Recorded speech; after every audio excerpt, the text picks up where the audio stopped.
예, 새로운 시대를 경험하는 성도, 이 새로운 시대를 경험하는 성도라는 제목으로 말씀 전하겠습니다. 이미 성도는 그 새로운 시대를 경험하는 그런 삶을 살아가고 있다라고 말을 할 수가 있을 것입니다. 왜냐하면 이전 것은 지나갔으니 보라 새 것이 되었도다. 그러니까 예수를 믿기 전까지만 하더라도 우리는 누구의 지배 아래 있었습니까? 이 죄의 지배 아래 있었죠. 그러니까 사탄의 지배 아래에서 아무 소망 없이 그때는 하나님과는 전혀 상관이 없는 그런 사람들이었고 그리스도 밖에 있었던 사람들이었다라고 성경은 말씀하고 있죠. 그렇지만 이전 것, 그러니까 죄의 지배 아래에서의 삶에서 이제는 이 은혜의 지배 아래에서의 시대를 살아가고 있는 것이죠. 그렇기 때문에 이 성도는 이미 새로운 시대를 살아가고 있는 사람이다라고 이렇게 말을 할 수가 있다는 것이죠. 그런데도 불구하고 그 새로운 시대를 살아가는데도 불구하고 이 이전 시대, 즉 죄의 지배 아래의 시대를 이렇게 살아가면은 안 된다는 것이죠. 그래서 새로운 시대를 경험하는 성도는 어떤 사람들인가라는 그러한 이 제목으로 말씀을 전하겠습니다. 요즘 그 인공지능, 이 AI에 대해서 사람들이 관심이 많지 않습니까? 그리고 요즘은 이 매스컴을 통해서도 이 AI에 대한 그러한 이 소식들이 많이 전해지고 있는 것을 볼 수가 있습니다. 그리고 이 새로운 시대의 인공지능이라는 그러한 이 제목으로 이 토론회도 상당히 이렇게 많이 열리고 있습니다. 인공지능이 인간들에게 어떤 새로운 시대를 전해줄 것인가에 대한 또 어떠한 이 편리함을 줄 것인가에 대한 그러한 이 토론회가 많이 진행되는 것을 볼 수가 있습니다. 그 2016년 3월 12일 혹시 이날 무슨 날인가 혹시 아십니까? 이 인공지능하고 상당히 이 관계가 있는 그런 날입니다. 제가 힌트를 드리겠습니다. 2016년 3월 12일 이 바둑하고 이 관련이 있는 그런 날입니다. 아마 남자들은 아마 남성분들은 아마 아실 거예요. 저 그 이세돌 구단과 그리고 이 알파고가 세 번째 대국을 한 날이었거든요. 근데 2대 0으로 이렇게 적어 있었지 않습니까? 근데 세 번째 대국에서도 이제는 이 불계성으로 이 알파고가 이 인공지능이 이기게 되는 것이죠. 이세돌 구단 세계에서 가장 바둑을 잘 둔다 하는 그러한 사람인데도 불구하고 이 알파고라는 이 인공지능과의 이 바둑과의 경기에서 세 번째 이 대국에서는 불계성을 적게 됩니다. 이 불계성이 무엇입니까? 이 집 숫자를 헤아릴 필요가 없다는 것이죠. 그만큼 차이가 많이 난 정도로 이세돌 이 구단이 이 알파고와의 그 바둑에서 저는 것을 볼 수가 있는데 이러한 이 경기를 보면서 사람들이 뭐라고 말하냐면 이제는 인공지능의 새로운 시대가 활짝 열렸다라고 이렇게 말하면서 이 AI에 대해서 상당히 많은 이 관심을 이렇게 가지게 되었습니다. 그 최근에는 여러분 이 챗 GPT라는 소리 들어보셨죠? 그 GPT 이 대화창을 통해서 이 인공지능과 이 대화를 하게 되고 거기에 어느 정도 이 질문에 대해서 물어보면 거의 다 이렇게 대답해 줄 수 있는 그런 상당히 뛰어난 이런 그 인공지능 챗봇 이 서비스까지 지금 현재 우리들에게 이 제공되고 있는 것을 볼 수가 있습니다. 이러한 것들을 우리가 보면서 새로운 시대, 인공지능을 통한 AI를 통한 새로운 시대가 정말 우리 가까이 다가왔구나라는 것을 우리가 깨달을 수가 있다는 것이죠.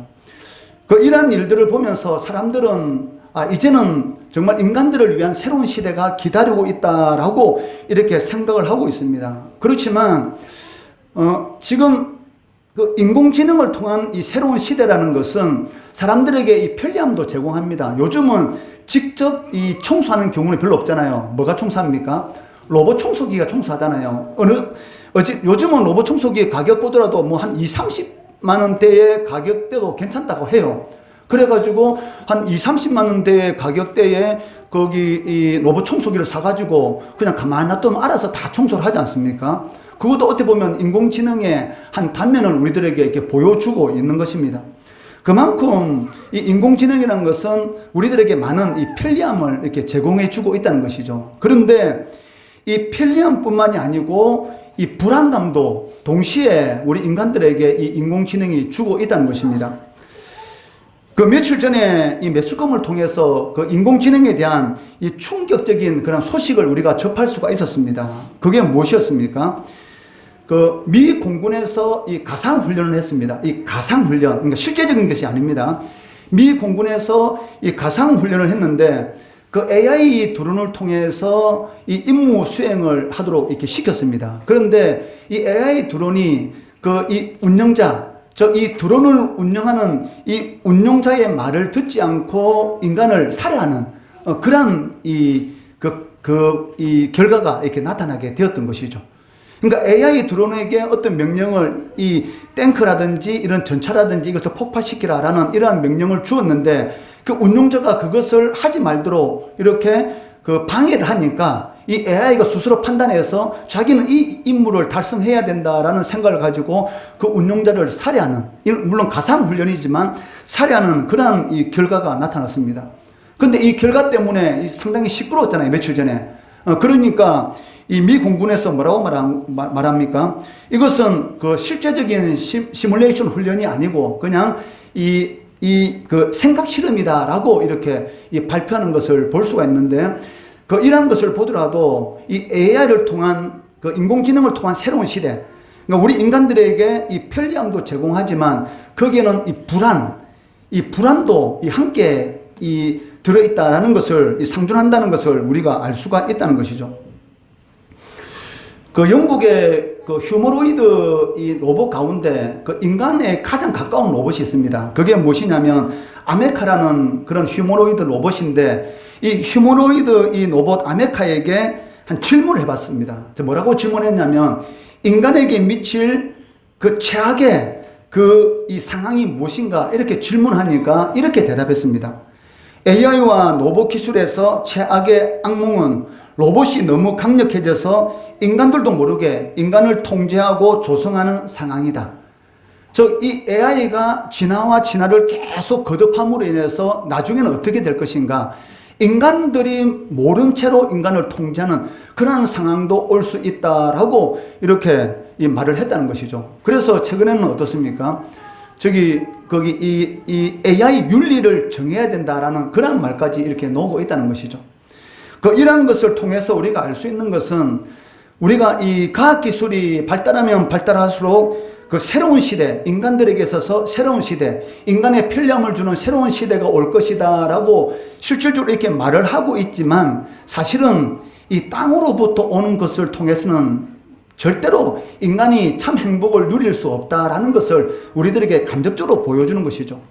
우리는 과학기술이 발달하면 우리가 행복할 것이다 라고 생각하고 있지만, 과학기술이 발달하면 발달할수록 인간들에게 더 안 좋은 영향력을 너무나 많이 미치고 있는 것이죠. 지금 무엇입니까? 이 지구온난화를 통해서 이 말도 안 되는 그런 기후 이런 변화가 나타나서 인간들이 상당히 어려운 일을 겪고 있다는 것이죠. 그렇다면 이 성경에서 말하는 성도들이 경험하는 이 새로운 시대는 무엇인가? 거기에 대해서 한번 오늘 본문 말씀을 통해서 한번 살펴보기를 원합니다. 바울은 이 앞에서 뭐라고 말했습니까? 이 데살로니가 이 지역에 바울과 그 일행들이 도착해서 이 복음을 전하게 됩니다. 그리고 복음을 전할 때에 자신들이 어떠한 이 자세를 가지고 이 복음을 전했고, 그리고 이 데살로니가 우상을 섬기는 이 데살로니가 사람들이 이 복음을 받아들여서 예수를 믿게 되었습니다. 우리가 전도할 때 뭐라고 말합니까? 예수 믿으면 복 받는다 이렇게 말을 하잖아요. 근데 여기서 말하는 복은 이 영적인 복을 이야기합니다. 사실 성경에서 말하는 복은 영적인 복을 이야기하는 것이지 이 물질적인 복을 말하는 것은 아닙니다. 그런데 이 예수 믿으면 물질적인 복도 누리잖아요. 그런데 이 성경에서는 영적인 복을 가장 강조하는데 그 이유가 무엇이냐면, 물질적인 복은 이 플러스 원인 것이죠. 여러분 마트 가면 어떻습니까? 플러스 원 볼 때가 있잖아요. 내가 어떤 물건을 사러 갔는데 그날 마침 이 플러스 원이에요. 그때 어떤 마음이 듭니까? 뭐 잡았다, 땡 잡았다 이렇게 말을 하지 않습니까? 전혀 생각지도 못했는데 하나의 가격에 이 물건을 두 개를 이렇게 구입할 수가 있으니까 이렇게 땡 잡았다 이렇게 말을 하는데, 성경에서 하나님께서 성도들에게 주시는 이런 물질적인 복은 이것은 부수적인 것이죠. 그러니까 하나님께서 성도들에게 주시는 가장 큰 복은 무엇이냐면 이 영적인 복입니다. 이 바울이 이 영적인 복에 대해서 뭐라고 말합니까? 그러니까 그리스도를 아는 지식이 가장 고상하다. 그러니까 자신이 예수 믿기 전까지만 하더라도 이 세상에 있는 모든 것들을 다 누려봤지만 학문적으로는 이 가말리엘 문화에서 쉽게 말하면 세상적으로는 뛰어난 학력을 가진 사람이었고 이 가문은 대단한 가문이었고 예수 믿는 사람을 잡아서 감옥에 가둘 수 있는 그런 많은 권력을 가지고 있었던, 그러니까 세상적으로는 너무나 잘 나간 사람이었죠. 그런데 예수 믿고 나서는 어떻게 되었습니까? 이 굶는 것을 밥 먹듯이 하고 핍박을 당하고 고난을 당했죠. 그런데도 불구하고 이 바울 사도의 고백이 무엇입니까? 그러니까 예수 그리스도를 아는 지식이 가장 고상하다 이렇게 말을 하잖아요. 그러니까 이 세상에서 자신이 지금까지 이 누리고 있었던 그런 모든 것들, 이전 것들이죠. 그러니까 이전 것들, 내가 부활하신 주님을 만나기 전까지만 하더라도 이 누리고 있던 이전 것들이 그렇게 대단하게 보이고 나를 가장 이런 행복하게 만들 것처럼 보였는데, 이 예수 그리스도를 만나고 난 이후에 예수 그리스도에 대한 이 지식을 알고 난 이후에는 그런 모든 것들이 무엇이다? 더러운 이 배설물. 여러분, 그 배설물을 이 소중하게 여기는 사람은 없지 않습니까? 그러니까 지금까지 이전에 가장 소중하게 여겼던 그런 모든 것들이 예수를 만나고 난 이후에는 아무것도 아니란 것이죠. 그러니까 이것이 하나님께서 우리 성도들에게 주시는 새로운 시대의 가장 큰 복이다. 즉 거듭난 성도들이 누릴 수 있는 가장 큰 복이다라고 이렇게 말을 하고 있다는 것이죠. 여러분들이 예수 그리스도에 대해서 정확하게 알고 있다면 하나님 앞에 엄청난 이 복을 받은 사람들입니다. 그런데 문제는 무엇이냐면 이 신앙생활을 하면서도 불구하고 예수 그리스도를 아는 가장 고상한 지식을 사실 못 가진다는 것이죠. 이스라엘 백성들, 북이스라엘이 호세아 선지자의 이 메시지를 듣고 나서 돌이키지 않음으로 인해서 30년 만에 멸망하게 됩니다. 그러니까 호세아 선지자가 이 활동할 때가 여로보암 2세 때거든요. 여로보암 2세 때는 쉽게 말하면 다윗 왕이 이 다스리고 있을 때처럼 이 막강한 군사력과 경제력을 누리고 있었던 그러한 시대였습니다.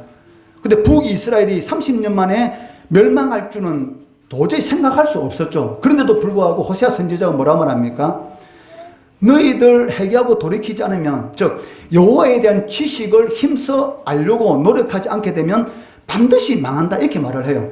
그런데도 불구하고 북이스라엘이 이 호세아 선지자의 이 경고의 말을 듣지 않음으로 인해서 결국은 이 30년 만에 이 멸망하게 되는 것이죠. 아수르에 의해서. 그러니까 이스라엘 백성들, 즉 하나님의 백성들이 망하는 그 이유가 무엇이냐면 지식입니다. 그러니까 하나님에 대한 지식이 없기 때문에 우리의 삶이 공고하게 되는 것이지, 하나님에 대한 지식이 우리가 풍성하게 되면 우리의 삶에 대해서는 하나님께서 책임져 주신다는 것이죠. 너는 포도나무고 나는 가지다. 이게 무슨 말입니까? 그러니까 가지가 할 일은 없다는 것이죠. 그러니까 나는 포도나무, 즉 하나님은 포도나무고 성도는 가지다. 이 말이 무슨 말이냐면 가지가 할 수 있는 일은 단 한 가지이지 않습니까? 무엇입니까? 그냥 붙어 있으면 되잖아요. 그런데 이 붙어 있는 게 힘들어요. 사실은. 우리 생각에는 붙어 있는 게 쉬울 것 같은데 붙어 있는 게 얼마나 힘드는지. 왜냐하면 이 육신의 종족이 있지 않습니까? 왜냐하면 하나님의 생각하고 내 생각이 다르면 여러분들은 어느 생각을 쫓습니까? 물론 하나님의 생각을 쫓겠지요. 근데 실질적인 삶 가운데서 내가 어떤 나에게 하나님의 뜻대로 살아가려고 하는데 손해가 되는 일이 생긴다면 실질적으로는 하나님의 뜻을 쫓지 않죠. 내 생각을 쫓는 경우가 많다는 것입니다. 그러니까 이러한 일 때문에 분명히 하나님께서는 나는 포도나무고 너희는 가지다. 그러니까 가지가 할 일은 없습니다. 그냥 하나님께 붙어 있고 하나님의 말씀대로 살아가면 때를 따라서 영양분을 공급해 주시고 그리고 때를 따라서 열매를 이렇게 맺게 해 주시는 것이죠. 그런데도 불구하고 우리가 삶 가운데서 이 풍성한 그런 열매를 맺지 못하고 예수는 믿는데 이 삶은 이 공고한 삶이 있잖아요. 이스라엘 백성들이 이 애굽에서 나와서 강약길을 갈 때에 분명히 하나님께서 우리들에게 필요한 것은 다 준비해 놓았지 않습니까? 바위 속에 물도 감추어 두셨고 또 하늘에서 만나도 이미 하늘 창고에 쌓아놓고 계시고, 그리고 이 바다에서 메추라기를 이렇게 동풍으로 불러가지고 이스라엘 백성들에게 배 터지도록 먹을 수 있는 그런 모든 준비는 다 해놨어요. 그런데 문제는 무엇이었습니까? 잠시 어렵다고 이 홍해가 갈라지는 그런 초자연적인 역사를 경험했음에도 불구하고 잠시 어렵다고 하나님 앞에 원망하고 불평하고 내 생각대로 말을 하게 되는 것이죠. 그 말이 무엇입니까? 나는 가지 생활 싫다는 것이죠. 애굽으로 다시 돌아가자. 애굽에 무덤 쓸 땅이 없어서 우리를 이 강야로 불러냈느냐. 애굽으로 다시 돌아가자. 이렇게 말을 하는 것을 볼 수가 있습니다. 그게 이 마찬가지라는 것을 우리가 알 수가 있는 것이죠. 그런데 데살로니가 교인들 이 바울에 의해서 이 복음을 듣고 예수를 믿었습니다. 우리가 예수 믿으면 복 받는다 이렇게 말을 하잖아요. 근데 실질적으로 예수 믿고 난 이후에는 어떻습니까? 예수 안에서의 자유함이 우리에게 있는 것이죠. 그러니까 예수 안에서의 자유함, 예수 밖에서의 자유함을 누리려고 하면은 이 성도의 삶은 이 공고합니다. 그러니까 여러분들이 예수를 믿음으로 구원을 받았지 않습니까? 예수를 믿음으로 구원을 받았잖아요. 예수를 믿으면 너와 내 집에 구원을 얻을 것이다 라고 말을 했는데 실질적으로 무엇입니까? 그러니까 예수를 믿음으로 여러분들이 구원을 받았지만 실질적으로 그 앞에 먼저 일어난 일이 있습니다. 그게 무엇이냐면 하나님께서 여러분을 택하여 주신 것이죠. 그러니까 택함 안에서 조건이 주어지는데 그게 무엇이냐면 믿음이란 것입니다. 자, 이것을 다르게 말한다면 하나님께서 여러분들을 택하여 주셨기 때문에 하나님의 자녀가 되었는데 택함 받은 자에게 하나님께서 조건으로 주시는 게 있어요. 그게 무엇이냐면 이 믿음이란 것이죠. 그런데 만약에 내가 택함 받았어요. 그러면 구원받은 하나님의 백성이죠. 그런데 믿음의 삶을 살아가지 않는다. 그렇게 하면 어떻게 되겠어요? 분명히 택함 받은 하나님의 백성이고 하나님께 주시는 풍성한 은혜를 누리며 살아갈 수가 있는데 믿음의 삶을 살아가지 않으면 택함은 받았지만 마치 택함 받지 않은 사람들처럼 살아간다는 것이죠. 이것이 무엇이냐면 택함 받았지만은 그리스도의 밖에서의 삶을 살아갈 수밖에 없다는 것입니다. 이것을 뭐라고 말하냐면, 그러니까 우리가 은혜 아래에 있잖아요. 그런데 이 은혜 아래에 있는 사람이지만 실질적으로 이 삶은 어떤 삶이냐면 죄의 지배 아래에 있는 삶을 살아가게 된다는 것이죠. 물론 죄의 지배 아래에 있다고 해서 한 번 구원받은 사람이 하나님께서 너 마음에 안 들어 버림받고 지옥 가는 건 아닙니다. 한 번 구원은 영원한 구원입니다. 그런데 예수 믿는 사람들도 이 죄의 지배 아래에 떨어질 수가 있는 것이죠. 그러니까 이것을 보통 우리가 상대적인 지배 이렇게 말해요. 믿지 않는 사람들은 이 절대적인 죄의 지배 아래에 있죠. 그러니까 믿지 않기 때문에 절대적인 죄의 지배 아래에 있기 때문에 그런 구원받지 못한 것이고, 예수 믿는 사람들이 은혜에서 멀어지게 되면 이 죄의 지배 아래에 떨어지고 하나님의 사람으로서의 이 풍성한 은혜를 누리지 못하는 것이죠. 분명히 열매가 나타나야 되는데 열매를 맺지 못하는 그런 삶을 살아갈 수밖에 없다는 것입니까? 그러니까 부하든지 빈하든지 그 상관이 없어요. 그러니까 여러분 보기에는 개척교회 몇 명이 없으니까 야, 좀 불쌍하다 이렇게 생각할지 몰라도 사실은 새벽에 기도하다 보면 사모하고 저하고 둘이 할 때 있잖아요. 사모 화장실 가보면 허공의 말씀이 전파되지 않습니까? 그렇다 할지라도 우리의 이 말씀이라는 것은 이렇게 증거하면은 하나님께 주시는 은혜가 있거든요. 그렇기 때문에 이 상황이 아니고 내가 과연 그리스도 안에 있는가. 그러니까 상황이 아니고 이 존재. 이게 중요하죠. 그러니까 어떤 상황에 우리가 처했는가. 이것이 그리스도인들에게 중요한 것이 아니고, 그러니까 믿지 않는 사람들에게 있어서 중요한 것은 상황이지 않습니까? 그런데 예수 믿는 사람들에게 있어서 중요한 것은 존재입니다. 존재. 내가 예수 안에 있는 삶을 살아가고 있는가? 아니면 내가 택함 받은 자이면서도 불구하고 예수 밖에 있는 삶을 살아가는가? 여기에서 인생의 참 기쁨, 참 평안, 이 샬롬이라죠. 이런 은혜가 있는가 없는가, 그것이 이제 차이가 난다는 것입니다.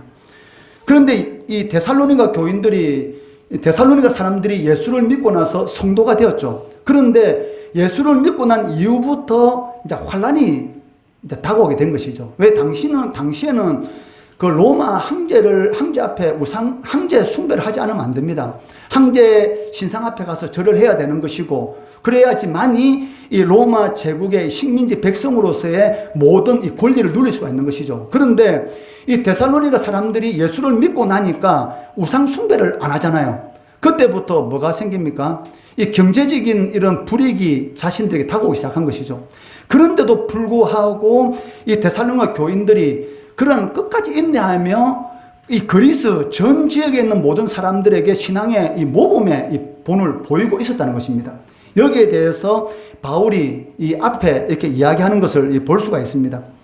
그리고 이어지는 오늘 이 본문 말씀에 말씀을 보시면 이 바울이 이 데살로니가 교회를 다시 방문하려는 그런 계획을 세웠는데도 불구하고 그러지 못했던 그 이유가 무엇인가에 대해서 말을 하고 있고, 또 데살로니가 교인들을 얼마나 사랑하는지 거기에 대해서 오늘 이 본문 말씀을 통해서 이렇게 말씀하는 것을 볼 수가 있습니다. 이 17절, 이 18절 이 말씀해 보시면 이 바울 사도가 이 데살로니가를 떠나서 지금 이 고린도에 와 있습니다. 이 고린도에 와 있는데 이 고린도에서 다시 이 데살로니가 이 교회를 방문하려고 했는데 그것이 이 무산되게 돼요. 이 데살로니가 교회를 너무나 가고 싶었는데 사실은 이 가지 못하게 되는 것이죠. 그 이유가 무엇이냐면 거기에 대해서 신학자들은 이 두 가지로 이렇게 살펴보고 있습니다. 데살로니가전서 3장 6절 말씀 한번 같이 읽어볼까요? 시작.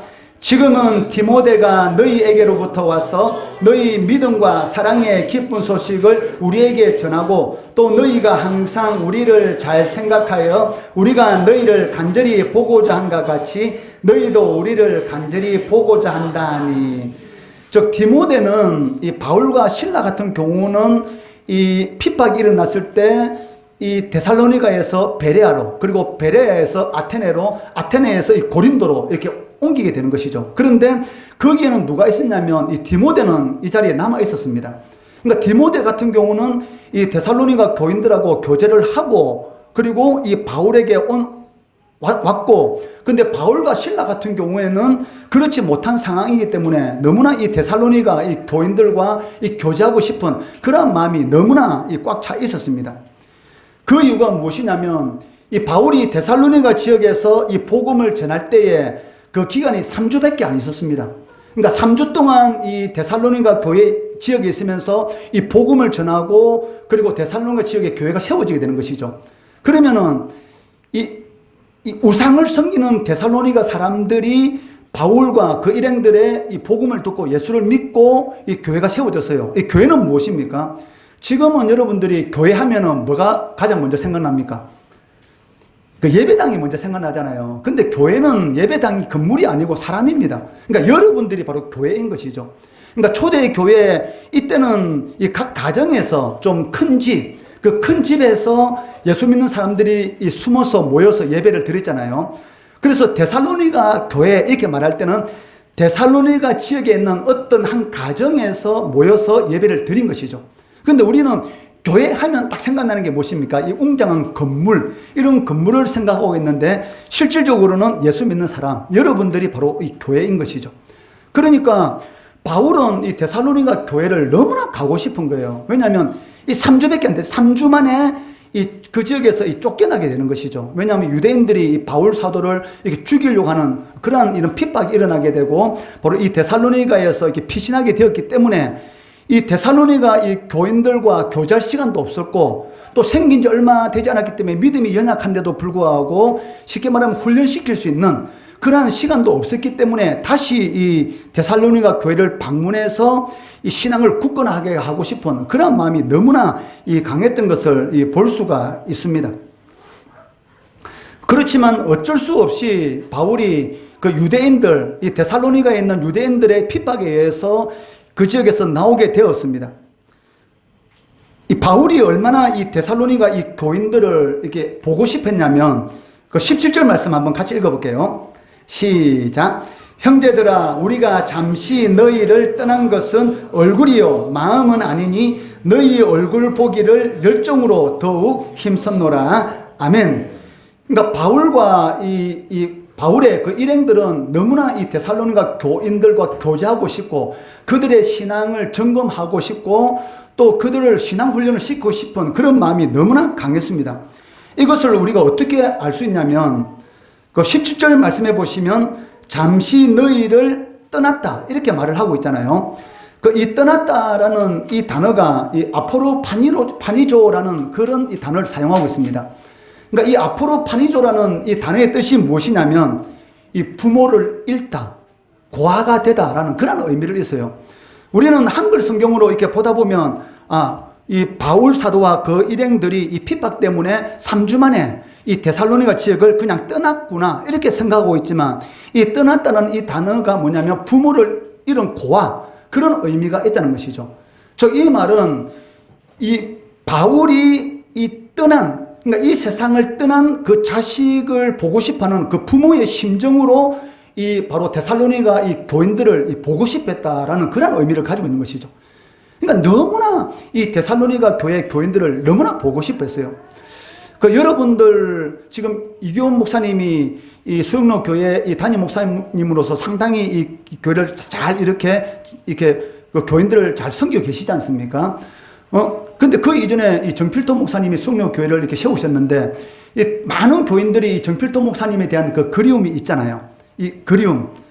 모르겠습니다. 이제 한 30대, 40대 이런 이제 우리 젊은 세대 같은 경우는 정필도 목사님에 대한 그런 그리움이 큰가 안 가는 모르겠지만 좀 처음에 이 교회를 세웠을 때 이렇게 오신 좀 열세 드신 분들 같은 경우는 아마 정필도 목사님에 대한 그런 그림을 상당히 많이 가지고 있을 거예요. 마치 이 영적인 아버지에 대한 그런 생각들.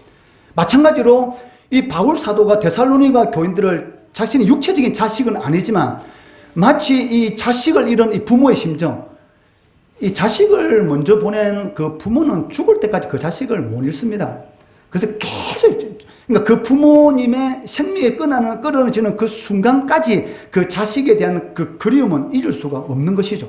그러한 마음을 가지고 이 데살로니가 이 교인들을 이렇게 사랑했다, 보고 싶어 했다라고 이 떠났다라는 이 단어로 이렇게 말을 하고 있습니다. 그것을 이 17절 하반절에 보시면 뭐라고 말합니까? 너희 얼굴 보기를 열정으로 더욱 힘썼다. 이 감정에서 이루 말할 수 없는 그러한 마음이 일어나고 있다는 것이죠. 이러한 이 바울의 열정, 이 데살로니가 교인들을 보고 싶어하는 열정, 여러분들이 한 마을이잖아요. 26교 그 안에 한 마을. 그러면 여러분들이 뭐 주중이라든지 아니면 주일이라든지 이렇게 시간을 정해놓고 아마 이 마을 공동체로서 이렇게 모임을 가지게 될 것입니다. 과연 여러분들이 마을 공동체로서 이렇게 모임을 가지는데 정말 이렇게 주일 한번 이렇게 헤어지고 한 주간 이렇게 지내면서 야, 우리 마을 이 공동체에 우리 그 성도들 너무나 보고 싶다. 그런 마음 혹시 드십니까? 근데 그런 마음이 들어야지 사실 정상입니다. 사실은 나하고 친한 사람만 보고 싶다면 안 되고 사실은 나하고 친하든지 안 친하든지 너무나 보고 싶다. 같이 만나가지고 예수에 대한 이야기하고 싶다. 그 예수 믿고 나서 변화 일어나는 거 첫 번째, 그러니까 예수 믿기 전하고 예수 믿고 나서 이 달라지는 변화의 모습이 있습니다. 그게 무엇입니까? 그 예수 믿기 전까지 세상적인 이야기 많이 하잖아요. 뭐, 아파트 값이 올랐다. 우리 애가 어느 대학교 들어갔다. 우리 애 장학금 받았다. 이런 이야기만 하잖아요. 근데 예수 믿고 나면 이 말하는 게 달라지잖아요. 무슨 이야기만 합니까? 예수 이야기. 어떻게 하든지 예수 이야기를 하고 싶어요. 그런데 예수 이야기가 내 입에서 만약에 떨어졌다. 그럼 내가 좀 병들었구나. 이렇게 생각하면 돼요. 왜냐하면 여러분 처음에 한번 예수 믿을 때 한번 생각해 보세요.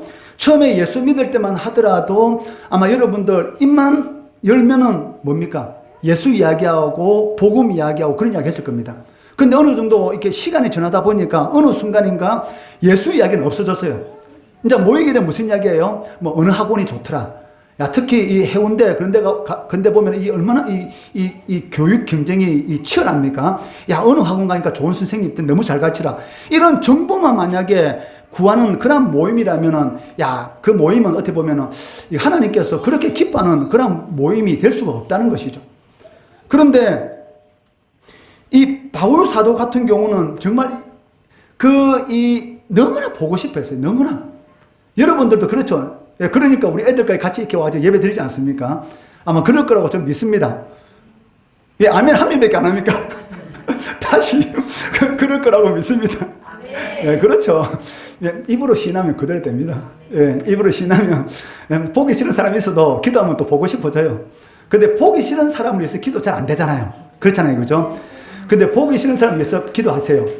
예, 아멘 했습니까? 누가? 보기 싫은 사람을 위해서 기도하면 만약에 그 사람이 내 축복의 기도에서 받을 그릇이 안 되잖아요. 그럼 그 그릇이 누구에게 돌아옵니까? 나에게 와요. 100%입니다.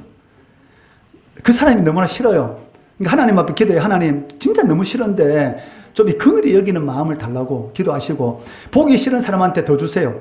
그 힘들지만은 보기 싫은 사람한테 주면은 희한하게 그 상대방이 어떻게 생각하냐면 저 인간 나하고 원수인데 왜 나한테 잘해주지? 이렇게 생각하면서 관계가 완전히 또 달라질 경우도 많거든요. 그런데 신기한 건 뭐냐면 어쨌든 이 신방 가기 싫은지 그런 집 무조건 가야 됩니다. 왜? 그런 집 가서 기도하면은 만약에 그 집에 받을 그릇이 안 되면 어떻게 돼요?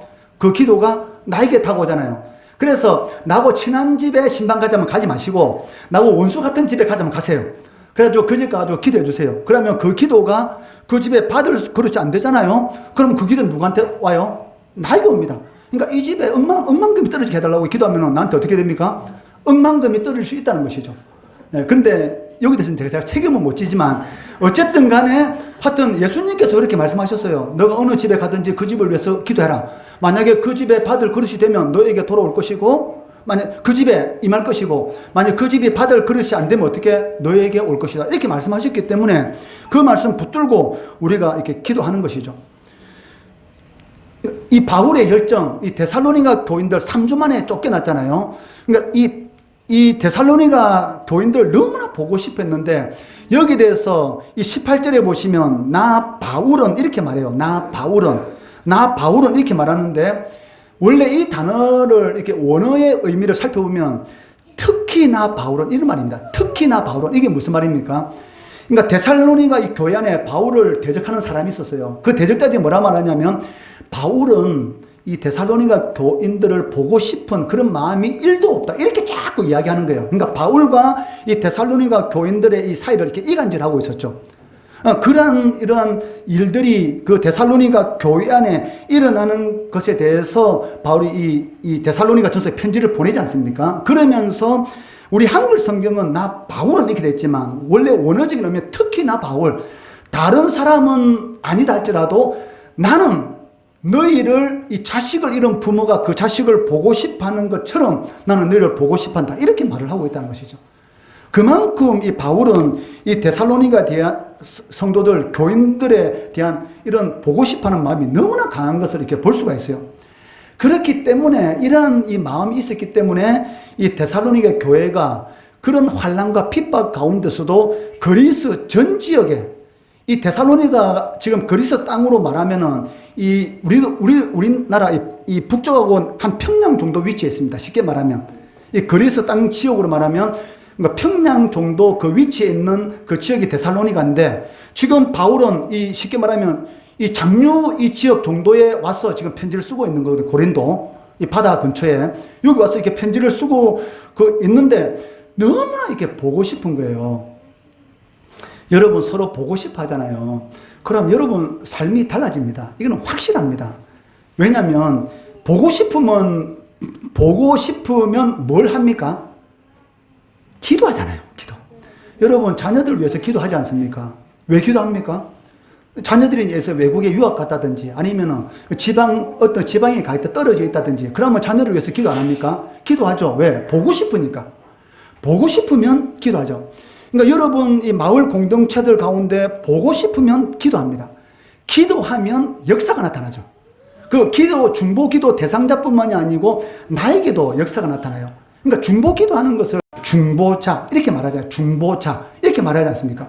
그렇기 때문에 내가 다른 사람을 위해서 기도한다는 거 내 기도하기도 바쁘잖아요. 사실은 왜? 그 기도하는 사람이 한 5분 정도 앉아 있으면 기도할 게 없어요. 사실은 그렇지 않습니까? 기도도 훈련이니까. 그런데 그만큼 이 기도는 이 영적인 전쟁인데 여러분 성경 읽기가 쉽겠습니까? 기도하는 게 쉽겠습니까? 기도하는 거 쉬워요. 그럼 능력자죠. 성경 읽기가 더 쉽죠. 사실은. 왜냐하면 여러분 그 생활 속의 기도 말고 설거지 하면서 기도하는 거, 뭐 길 가다 기도하는 거 말고 생활 기도 말고 시간을 딱 정해놓고 기도하는 거, 예를 들어서 여러분이 저녁에 내가 8시부터 8시 반까지 30분 동안 딱 기도하겠다. 이렇게 결정을 딱 해놓고 8시부터 골방에 딱 들어가지고 한번 기도 딱 해보세요. 딱 골방에 딱 앉자마자 뭐가 생각됩니까? 첫째, 이 드라마가 유혹하잖아요. 쫙 머릿속에 쫙 지나갑니다. 그리고 갑자기 그때부터 할 일이 왜 이렇게 많은지 그때부터 자꾸 할 일이 자꾸 생각이 나요. 그러니까 분명히 8시에 기도하려고 딱 앉았는데 그때부터 머릿속에 오만 할 일 생각나죠. 드라마 생각나죠. 그러니까 잠시도 못 앉아 있는 거예요. 그러니까 기도는 영적인 전쟁이죠. 전쟁. 그렇기 때문에 사실은 말씀 보는 것보다 기도가 더 어렵습니다. 왜? 기도는 그 하나님의 이 능력을 받는 이 통로가 되기 때문에 그만큼 기도가 이렇게 어려운 것이죠. 그런데 그렇기 때문에 여러분들이 만약에 공동체를 위해서, 마을 공동체를 위해서 열심히 이렇게 기도한다. 그러면 그 상대방만 이 하나님의 그런 이 기도의 은혜, 복을 받는 것이 아니고 기도하는 나에게도 그런 하나님의 풍성 은혜가 이렇게 떨어지게 되는 것이죠. 근데 이것은 맛을 봐야 됩니다. 여러분, 그러니까 기도 맛을 안 보면 모릅니다. 사실은. 어제 저녁에 오늘 26교구 이렇게 오지 않습니까? 그래서 여기 앉아서 기도를 하는데 어떤 생각이 딱 드냐면, 개인적으로는 그런 생각했죠. 왜냐하면 오늘 무슨 일이 있어서 젊은 부부가 못 온다 이런 말이 없었기 때문에, 그러면 작년보다 좀 그래도 달라진 모습 한 영혼 천하보다 귀하다. 특히 저희 같이 상가교회 같은 경우는 와가지고 등록하고 이렇게 예배드리는 그 기적에 가까운 일이거든, 사실은요. 여러분들은 모를 거예요. 그냥 있으면 사람들이 찾아오니까.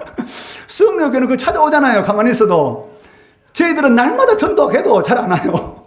안 오는데, 어쨌든 한 영혼이 이렇게 등록해 몇 주 이렇게 나온다는 기적이잖아요. 그리고 어저께 딱 기도하는데 어떤 생각이 딱 드냐면, 하나님께서 주신 마음이 있어요. 여러분들도 종이지만, 저를 종이잖아요. 그러니까 목사와 그 성도의 차이점이 무엇입니까? 이 직분 차이잖아요. 그 사역 차이잖아요. 우리는 목사는 이 말씀을 전하는, 그 성도를 돌보는 그런 사역을 하는 것이고, 여러분들도 물론 이렇게 이제 목자가 되면은 성도들 돌보지만 이런 직분의 이런 차이인데, 이 똑같은 건 무엇입니까? 우리 똑같은 성도고 주의 종이잖아요. 종. 저도 종이고 여러분도 종이지 않습니까? 종은 그 주인이 시키는 일만 하면 되잖아요. 어저께 이제 여러분들과 이렇게 예배를 드리고 또 예배 가운데 또 하나님께서 준비하신 풍성 은혜 베풀어 달라고 기도하는 가운데 어떤 생각이 확 드냐면, 그래, 나는 종이지. 종은 그 하나님께서 맡기신 것만 하면 되는 거 아니야?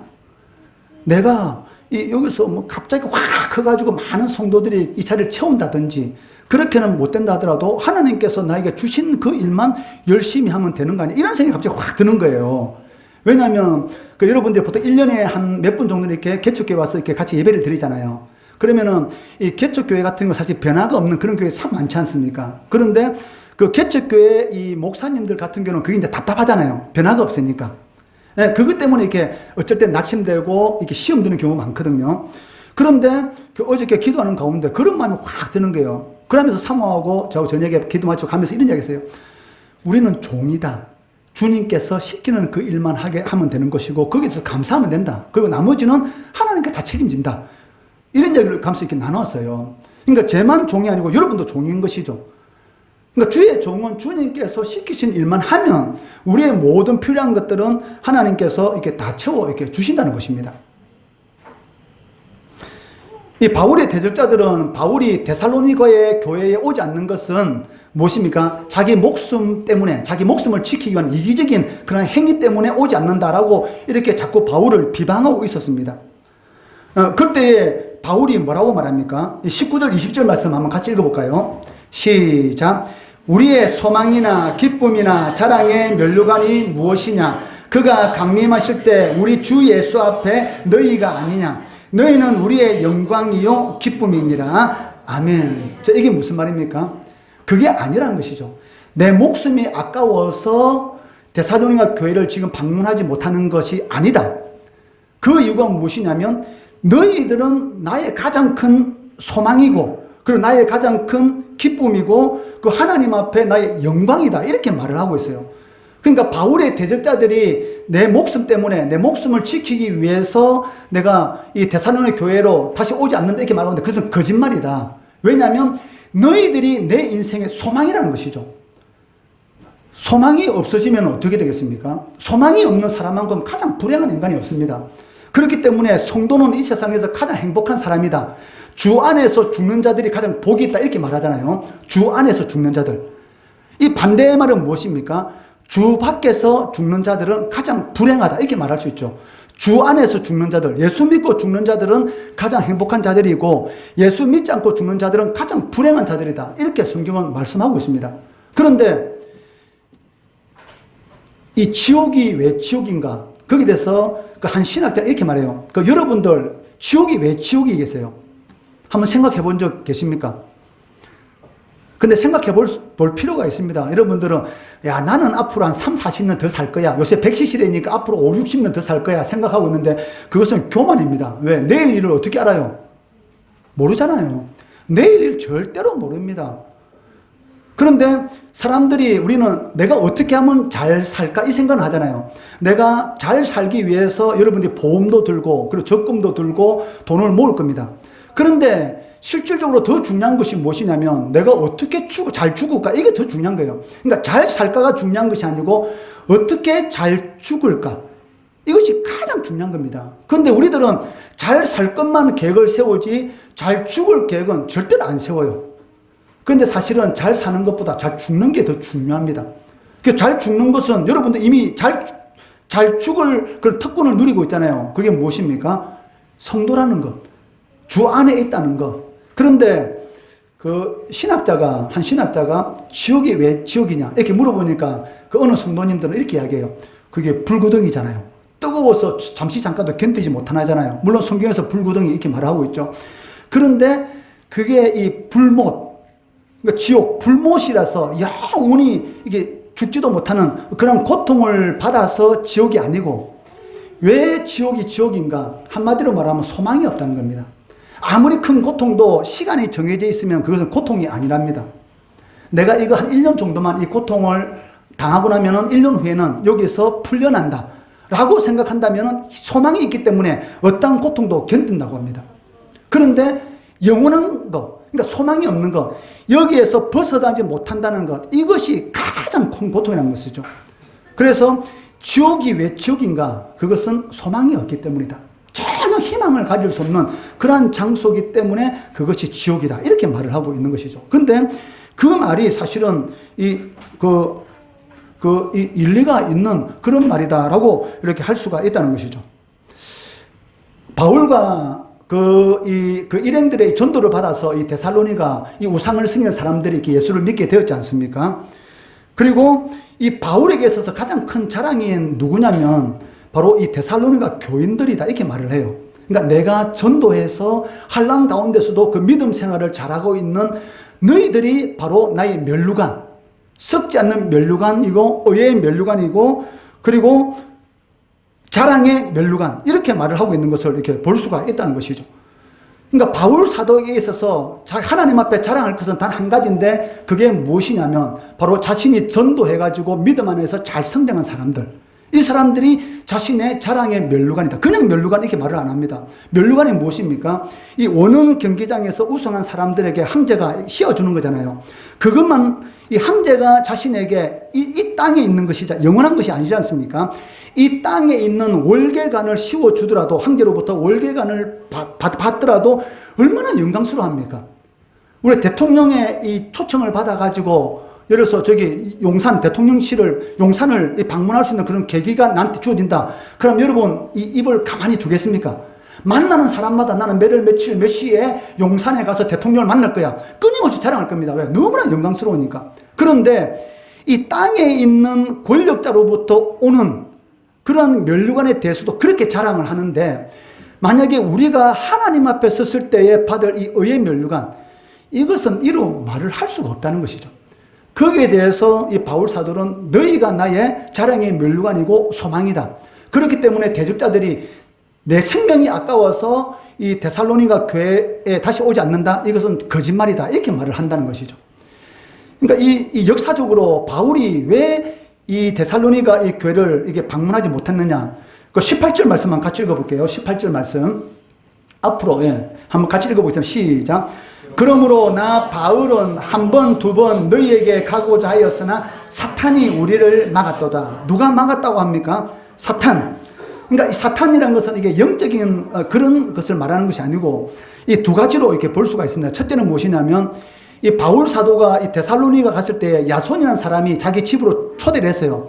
그리고 그 집에서 생활하면서 복음을 전했거든요. 그런데 이 바울이 유대인들에게 의해서 핍박을 받아서 쫓겨날 때에 이 야손이라는 사람이 잡히게 됩니다. 그래가지고 그 당시 업장이라는 사람 앞에 가가지고 이 고문을 받게 되는데 이 사람이 풀려난 계기가 무엇이냐?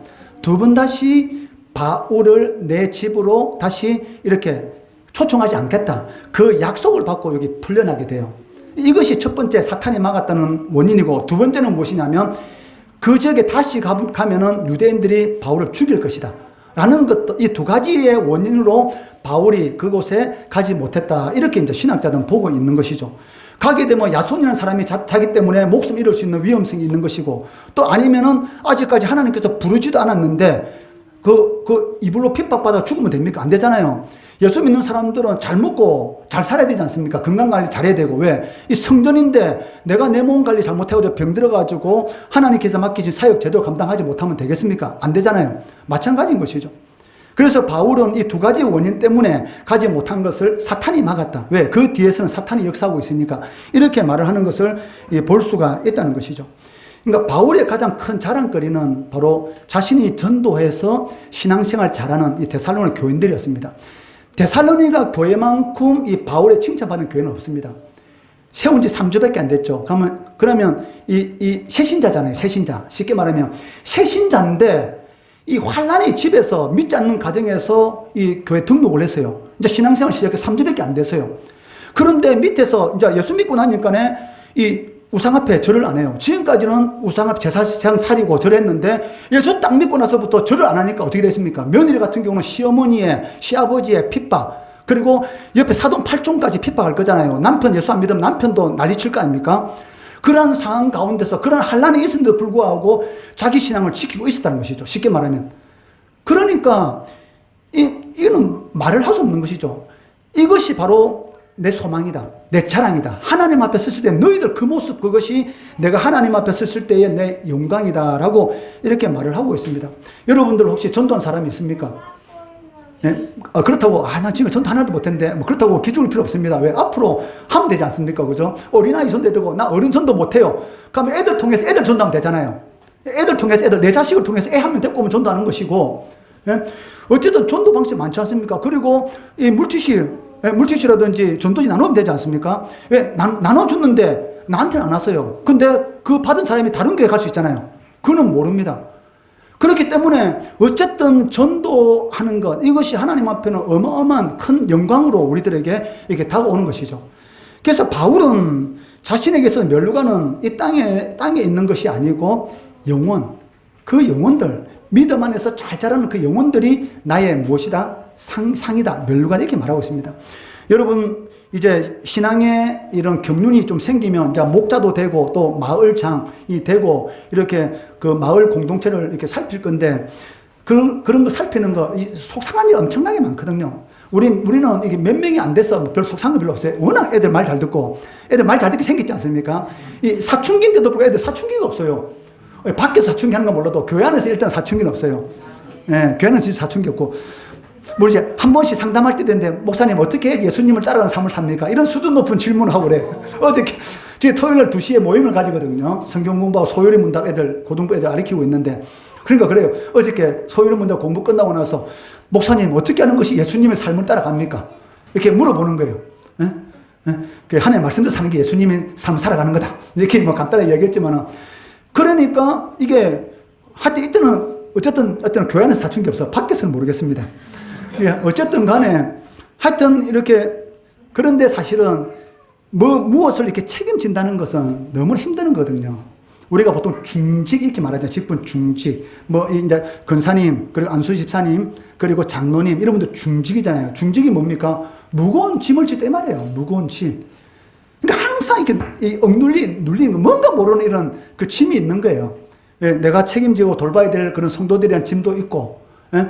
그리고 사실은 다 이렇게 내 생각대로 움직임을 주면 되는데 안 그렇잖아요. 사람은 내 생각대로 안 움직입니다. 절대로. 자기 자식도 내 생각대로 안 움직이는데 어떻게 환경이 다른데 내 생각대로 움직여요? 안 움직이죠. 그때마다 어쨌든 속이 상하는 것이죠. 예? 그런 여러 가지 이런 일을 겪으면서 또 하나님께서 이렇게 이제 이 모난 부분을 깎아 나가는 그런 부분도 있어요. 그게 이제 복 받는 거죠. 그러니까 이 직분을 맡은 자의 복이 무엇입니까? 나의 모난 부분을 하나님 깎아 나간다는 거. 평소때 그냥 일반적인 그런 성도 때 내 마음대로 하잖아요. 근데 이 무거운 직분을 받으면 받을수록 내 마음대로 못 하잖아요. 하고 싶어도 마음대로 못 하죠. 왜냐하면 그 직분이란 무게 때문에. 근데 그것이 무엇이냐면 나를 자꾸 깎아줘요. 그러니까 하나님이 보시기에 이런 장성한 믿음의 분량의 사람으로 만들어주는 거죠. 그러니까 하나님의 복을 받도록 그렇게 만들어주는 것을 이렇게 볼 수가 있습니다. 바울이 자기네 자랑, 이 데살로니가 교인들이다, 이렇게 말을 하는데, 저의 자랑은 우리 장유세교 교인들이죠. 이 애들, 그리고 우리 형자매, 예? 약간 몸이 불편하지만 얼마나 신앙생활 잘하는지 모릅니다. 주일 낮 예배, 오후 예배, 수요 예배 안 빠지고 이 참석해가지고 항상 자리 지켜주는 거. 그 개척교회는 제일 중요한 게 뭔가 압니까? 자리 지키는 거. 자리 지키는 거. 돈도 필요 없어요. 그냥, 그거는 거짓말. 예. 돈도 필요하죠. 개척교회 돈이 없으면 어떻게 교회를 이렇게 했습니까? 그건 거짓말이고. 어쨌든 자기 자리 지켜주는 것만큼 큰 게 없어요, 사실은. 너무나 감사한데, 바울이 데살로니가 교인들이 나의 면류관이다라고 이렇게 자랑하는 그 하나의 단어가 무엇이냐면, 이 파루시아라는 단어를 씁니다. 이 파루시아라는 단어가 무엇이냐면, 강림, 주 예수의 강림 할 때 이 파루시아라는 단어 쓰거든요. 근데 이 단어가 구약시대에는 이스라엘 백성들에게 하나님이 나타날 때에 이 파루시아라는 단어를 썼고, 그리고 이 로마, 그러니까 로마 황제라든지 귀한 사람들이 어느 도시에 갈 때에 그때 파루시아라는 단어를 써요. 근데 신기한 게 뭐냐면, 황제가 어느 도시에 이렇게 방문하게 되잖아요. 그럼 그 지역이 완전히 바뀝니다. 새로운 시대. 그래서 역사적으로 보면 로마 황제가, 이 하드리안 황제가 이 아테네하고 다른 로마 그리스 도시를 이렇게 방문하게 됐는데, AD 124년에 딱 방문했는데, 그 방문한 그 도시가 완전히 새로운 시대. 쉽게 말하면 지금 있잖아요. 뭐 이 대통령 선거할 때 보면은 이 공약을 많이 하지 않습니까? 예를 들어서 뭐 가덕도에 이 비행장을 만들겠다. 예를 들어서 이런 공략하는 것처럼 이 황제가 어떤 지역을 방문하게 되면 그 도시에 완전히 새로운 시대가 열리는 거예요. 완전히 새로운 시대. 그때 쓰는 단어가 뭐냐면, 황제가 이 지역에 왔다라는 때 쓰는 단어가 뭐냐면 파루시아, 강림이라는 단어를 씁니다. 여러분들은 누굽니까? 임마누엘 하나님. 그러니까 나와 하나님 함께 하시잖아요. 임마누엘. 그러니까 하나님께서 내 안에 뭐 하고 계십니까? 파루시아죠. 지금 하나님께서 지금 나에게 와 있는 것이죠. 그러니까 여러분의 삶은 지금 새로운 시대를 이렇게 살아가고 있습니다. 여기에 대한 어마어마한 이런 자부심을 여러분 가질 필요 있어요. 아, 나는 이전 시대가 아니고 새로운 시대를 살아가는 사람이구나. 그런 하나님께서 나와 함께 하시구나. 이 파루시아, 나에게 강림해 계시구나. 왜? 성령, 하나님께서 성령께서 여러분들과 함께 하시잖아요. 그것은 아무나 누릴 수 있는 이 특권이 아닙니다. 오직 창세전에 택한 자들에게만 주시는 은혜가 무엇입니까? 하나님의 자녀, 성도, 교인, 그리스도인이라는 단어를 사용할 수 있잖아요. 그렇기 때문에 여러분, 이 환경이 아니고 이 상황이 아니고 존재입니다. 내가 하나님 안에 있다는 것, 그리고 성령께서 내 안에 계시고 새로운 시대를 살아가고 있고, 지금 현재도 여러분들이 새로운 시대의 삶을 누리는 겁니다. 그런데 믿음의 삶을 살아가야 되는 것이죠. 그리고 여러분이 목숨이 끊어지는 날, 그날은 황제가 면류관을 주는 것하고는 비교할 수 없는 영화로운 그러한 이런 은혜를 누리게 될 겁니다. 이러한 은혜를 소망하고 바라보고, 그리고 목에 힘주시고 자부심을 가지시고, 혹시 전도할 때 내 앞에서 전도지 버리더라도 기죽지 마시고 자존심 상할 필요도 없고, 자부심을 가지시고 이 파루시아, 내 속에 계신 하나님을 믿음으로 바라고 승리하시는 우리 성도들 되시기를 주의 이름으로 축원합니다.